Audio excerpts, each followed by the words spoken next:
தாயகம் நியூஸ் நேயர்களுக்கு வணக்கம். இன்றைய மதிய நேர பிரதான செய்திகள். முதலில் தலைப்புச் செய்திகள். காப்போது சாதாரண தர மாணவர்களுக்கான முக்கிய அறிவுறுத்தல். ஈஸ்டர் தாக்குதலுடன் பிள்ளையானுக்கு நேரடி தொடர்பு. சாரதிக்கு ஏற்பட்ட நித்திரை கலக்கத்தினால் நடந்த கோர விபத்து, 5 வைத்தியசாலையில். மாளிகாவத்தையில் திடீர் சுற்றி வளைப்பு, விமான நிலையத்தில் சிக்கிய 4. மாணவரினால் தாக்கப்பட்ட ஆசிரியர் வைத்தியசாலையில். இடித்து தரைமட்டமாக்கப்பட்ட முன்னாள் ஆளுநரின் ஹோட்டல். மகிதவுக்கு ஏற்பட்டுள்ள உயிராபத்து, அச்சத்தில் ராஜபக்ச குடும்பத்தினர். கிளிநொச்சியில் விடுதியிலிருந்து ஆசிரியர் ஒருவர் சடலமாக மீட்பு.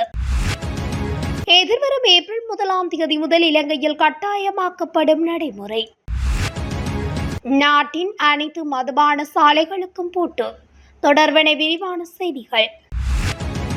2025-2026 கல்வி பொதுத்தராதர சாதாரண தர பரீட்சைக்கு தோற்றுவதற்கு விண்ணப்பிப்பதற்கான கால அவகாசம் இம்மாதம் 9 பின்னர் எக்காரணத்துக்காகவும் நீட்டிக்கப்பட மாட்டாது என பரீட்சை ஆணையாளர் நாயகம் தெரிவித்துள்ளார். கடந்த செப்டம்பர் மாதம் 18 சாதாரண பரீட்சைக்கு தோற்றுவதற்கு விண்ணப்பங்கள் கோரப்பட்டன.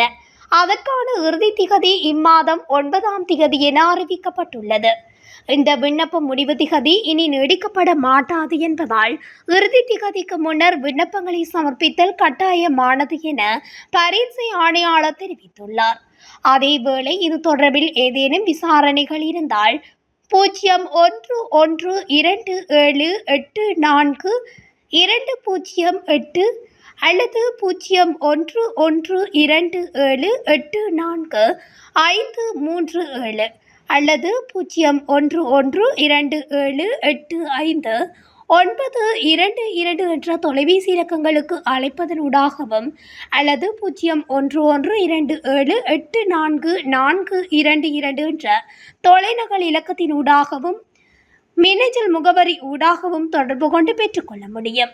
இதேவேளை கல்வி பொது தராதர உயர்தர பரீட்சை மற்றும் சாதாரண தர பரீட்சைகளுக்கான தினங்கள் ஏற்கனவே பரீட்சை திணைக்களத்தினால் அறிவிக்கப்பட்டுள்ளது.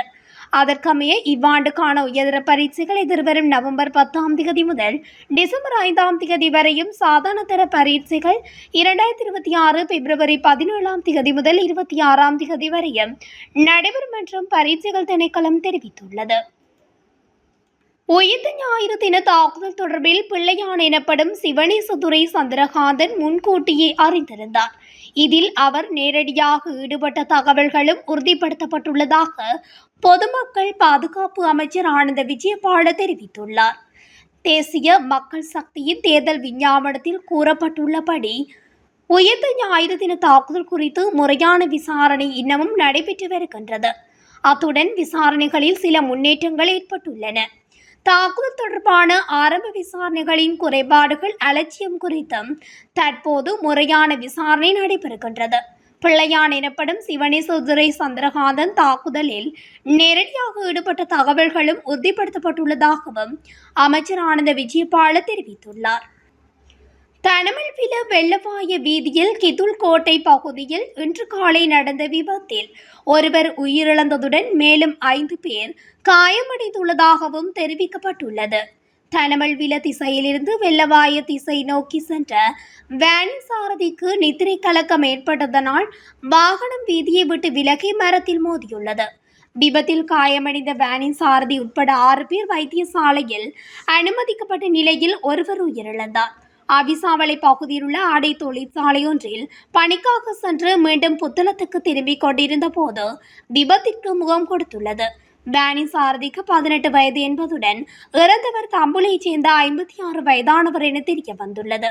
காயமடைந்தவர்கள் தனமல்வில பிரதேச வைத்தியசாலையில் அனுமதிக்கப்பட்ட பின்னர் கவலைக்கிடமாக இருந்த 3 பேர் மேலதிக சிகிச்சைக்காக ஹமாத்தோட்டை பொது வைத்தியசாலைக்கு மாற்றப்பட்டனர். காயமடைந்தவர்கள் 23, 35 மற்றும் 49 வயதுடையவர்கள் என்று போலீசார் தெரிவித்தனர். மேலும் விபத்து குறித்து தனமல்வில போலீசார் மேலதிக விசாரணைகளை மேற்கொண்டு வருகின்றனர்.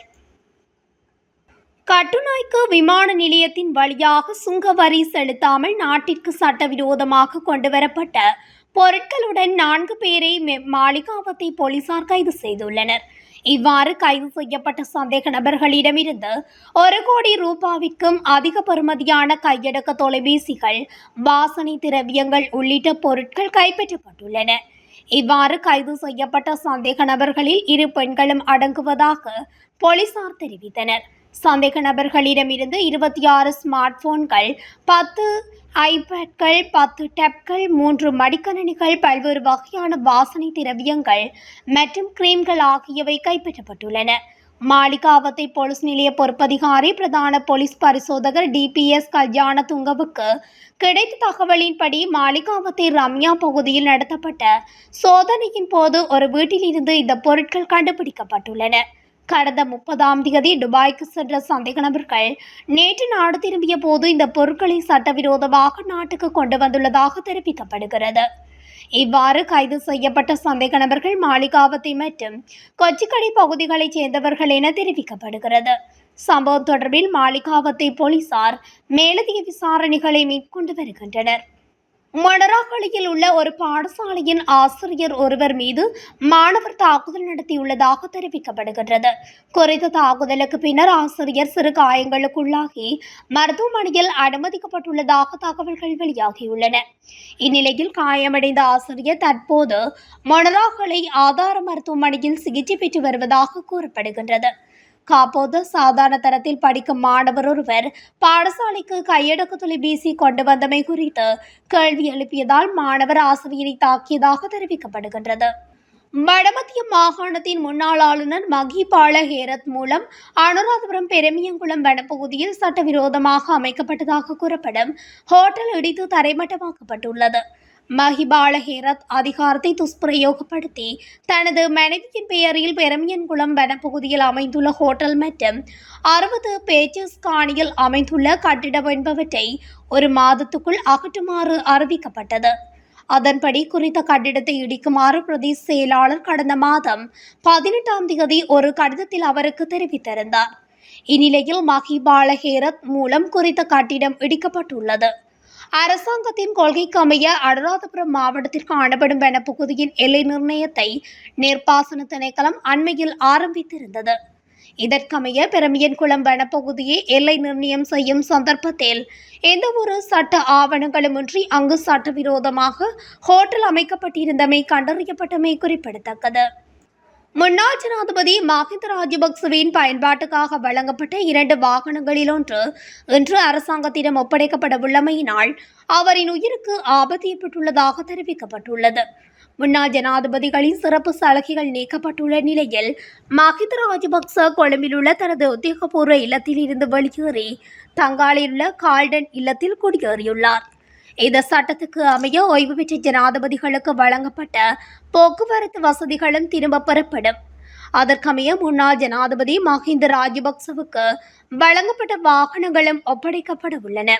கொண்டு தொலைக்காத கார் மற்றும் டொயோட்டோ லேண்ட் ரோவர் 2015ஆம் ஆண்டு முன்னாள் ஜனாதிபதி மஹிந்த ராஜபக்சவுக்கு வழங்கப்பட்டது. கொண்டு தொலைக்காத கார் பழுது பார்ப்பதற்காக பல மாதங்களாக மாத்தறையில் வாகனம் பழுது பார்க்கும் இடத்தில் நிறுத்தப்பட்டுள்ளது. மேலும் பழுதுபார்ப்பு பணி இன்னும் முடிக்கப்படவில்லை என்று கூறப்படுகிறது. இந்த நிலையில் வாகனத்தை ஏற்றுக்கொள்ளுமாறு ஜனாதிபதி செயலகத்துக்கு மஹிந்த தரப்பில் அறிவிக்கப்பட்டுள்ளது. லேண்ட் ரோவர் நேற்று தங்காலிலிருந்து கொழும்புக்கு ஒப்படைக்கப்பட்ட நிலையில் இன்று அரசாங்கத்திடம் ஒப்படைக்க திட்டமிடப்பட்டுள்ளது.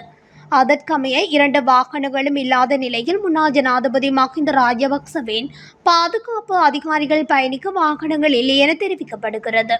கொண்டு தொலைக்காத வாகனம் இல்லாததால் முன்னாள் ஜனாதிபதி மஹிந்த ராஜபக்சவின் பாதுகாப்பு குறித்து அச்ச நிலை ஏற்பட்டுள்ளது. மேலும் முன்னாள் ஜனாதிபதி மஹிந்த ராஜபக்சவின் போக்குவரத்துக்காக 2 ஓட்டுநர்கள் அரசாங்கத்தால் நியமிக்கப்பட்டிருந்தனர். மேலும் இந்த 2 நியமனங்களும் நேற்று முன்தினம் முதல் ரத்து செய்யப்பட்டுள்ளமை குறிப்பிடத்தக்கது. கிளிநொச்சி மாவட்டத்தில் பெரிய பரந்தன் பகுதியில் அமைந்துள்ள ஆசிரியர் விடுதியில் இருந்து ஆசிரியர் ஒருவரின் சடலம் மீட்கப்பட்டுள்ளது. திருவையாறு மகா வித்தியாலயத்தில் கல்வி கற்பிக்கும் 47 வயதுடைய பேரம்பலம் பரந்தாமன் எனும் ஆசிரியரே எரிகாயங்களுடன் சடலமாக இனம் காணப்பட்டுள்ளார். இந்த சம்பவம் தொடர்பாக கிளிநொச்சி போலீசார் மேலதிக விசாரணைகளை மேற்கொண்டு வருவதாக தெரிவிக்கப்பட்டுள்ளது. 2026ஆம் ஆண்டு ஏப்ரல் 1ஆம் தேதி முதல் இலங்கை தர நிர்ணய நிறுவனத்தின் சான்றிதழ் கட்டாயமாக்கப்படுவது தொடர்பில் அறிவிப்பு ஒன்று வெளியாகியுள்ளது. அதன்படி மீண்டும் பயன்படுத்தக்கூடிய அனைத்து பிளாஸ்டிக் போத்தல்கள் மற்றும் பொலிமர் அடிப்படையிலான பாலூட்டும் போத்தல்களுக்கு நுகர்வோர் விவகார அதிகார சபை குறித்த சான்றிதழை கட்டாயமாக்கியுள்ளது. அக்டோபர் 1ஆம் தேதி வெளியிடப்பட்ட அதிவிசேட வர்த்தமானி அறிவித்தலின்படி இந்த விடயம் தெரிய வந்துள்ளது. தேவையான SLS தரங்களுக்கு இணங்காமல் உத்தியோகபூர்வ சான்றிதழ் அடையாளத்தை காட்டாமல் உற்பத்தியாளர்கள், இறக்குமதியாளர்கள், விநியோகஸ்தர்கள் மற்றும் அத்தகைய போத்தல்களை உற்பத்தி, இறக்குமதி, சேமித்து அல்லது விற்பனை செய்பவர்கள் இந்த சட்டத்திற்கு உட்பட்டவர்கள் ஆவர். இந்த உத்தரவு 2 முக்கிய பிரிவுகளை உள்ளடக்கியது. அதாவது குடிநீர் திரவங்களை எடுத்துச் செல்வதற்கான மறுபயன்பாட்டு பிளாஸ்டிக் போத்தல்கள் மற்றும் பாலிமர் பொருட்களால் செய்யப்பட்ட குழந்தை பால் போத்தல்களுக்கு தனி விவரக்குறிப்புகள் அறிமுகப்படுத்தப்பட்டுள்ளன. இந்த நடவடிக்கை நுகர்வோர் பாதுகாப்பை வலுப்படுத்துதல், குறைந்த தரம் வாய்ந்த பிளாஸ்டிக் பொருட்கள் சந்தையில் நுழைவதை தடுப்பது மற்றும் சர்வதேச அளவில் அங்கீகரிக்கப்பட்ட தரநிலைகளுக்கு இணங்குவதை உறுதி செய்வதை நோக்கமாக கொண்டுள்ளது என தெரிவிக்கப்பட்டுள்ளது. சர்வதேச மது ஒழிப்பு தினத்தை முன்னிட்டு நாடளாவிய ரீதியாக உரிமம் பெற்ற அனைத்து மதுபான விற்பனை நிலையங்களும் இன்று மூடப்பட்டுள்ளதாக கலால்துறை திணைக்களம் தெரிவித்துள்ளது. சம்பந்தப்பட்ட சட்டத்தை மீறும் மதுபான கடைகள் மீதும் கடுமையான நடவடிக்கை எடுக்கப்படும் என்றும் கலால்துறை மேலும் தெரிவித்துள்ளது. இத்துடன் தாயகம் நியூஸின் இன்றைய மதிய நேர பிரதான செய்திகள் நிறைவடைகின்றன. தொடர்ச்சியாக செய்திகளை அறிந்து கொள்ள தாயகம் நியூஸுடன் இணைந்திருங்கள். நன்றி, வணக்கம்.